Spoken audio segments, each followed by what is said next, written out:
श्रीगणेश पंचरत्न स्तोत्रम् श्रीगणेशाय नमः। मुदाकरात्मोदकं सदा विमुक्तिसाधकं कालाधरावतंसकं विलासि लोकरक्षकम् अनायकैकनायकं विनाशितैर्दैत्यकं नताशुभाशुनाशकं नमामि तं विनायकम्।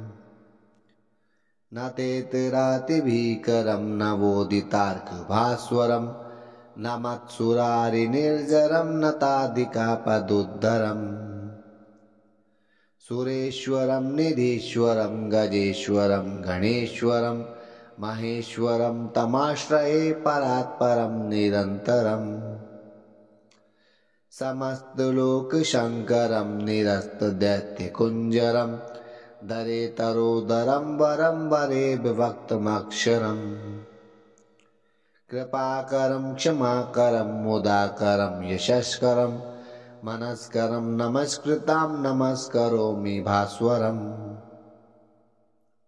अकिञ्चनार्तिमार्जनं चिरन्तनोक्तिभाजनं पुरारिपूर्वनन्दनं सुरारिगर्वचर्वणम् प्रपञ्चनाशभीषणं धनञ्जयादिभूषणं कपोलदानवारणं भजे पुराणवारणम् नितान्तकान्तिदन्तकान्तिमन्त्रकान्तिकात्मजम् अचिन्त्यय रूपमन्तहीनमन्तराय क्रन्तनम् हृदन्तरे निरन्तरं वसन्तमेव योगिनां तमेकदन्तमेव तं विचिन्तयामि सन्ततम्। महागणेश पञ्चरत्नमादरेण योऽन्वहं प्रजल्पति प्रभातके हृदि स्मरन् गणेश्वरम् अरोगतां दोषतां सुसाहितीं सुपुत्रतां समाहितायुरष्टभूतिमभ्युपेति सोचिरात्।